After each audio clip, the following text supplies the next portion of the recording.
Navigating English Idioms, Understanding, Stir the Waters. Hello, everyone. Welcome back to our channel, where we dive deep into the fascinating world of the English language. Today, we're exploring a particularly intriguing phrase, stir the waters. If you've ever come across this expression and found yourself a bit puzzled, you're in the right place. Let's unravel its meaning together and look at how you can use it effectively in your conversations.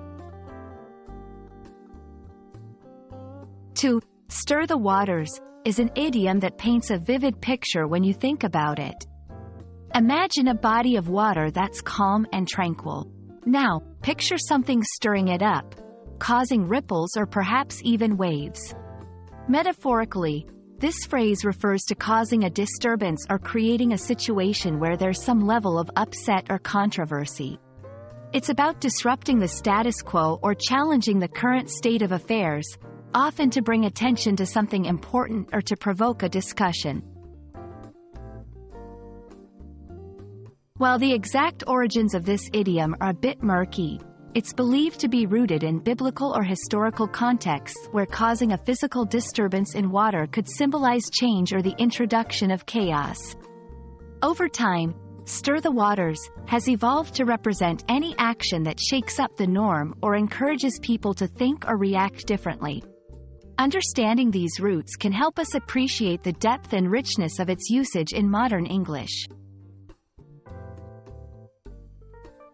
Let's put stir the waters into context with some examples.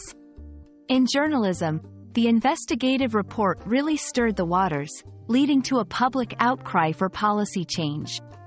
In business, the new CEO is known for stirring the waters with innovative strategies that challenge traditional industry practices. In social discussions, sometimes it's necessary to stir the waters to bring attention to issues that are often overlooked.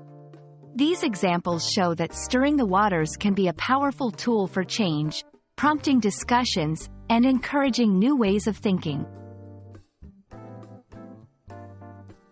To use this idiom effectively, consider the context and the message you want to convey. Here are a few tips. Be aware of the tone.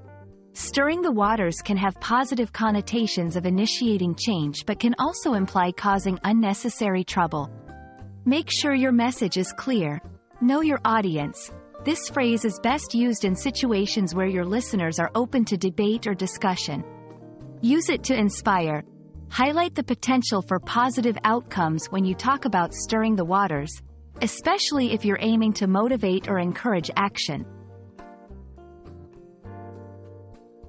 Understanding and using idioms like stir the waters can enrich your English communication, adding color and depth to your conversations.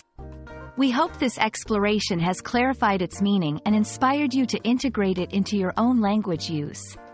Until next time, keep stirring the waters of your English learning journey, and don't hesitate to reach out with topics you'd like us to cover.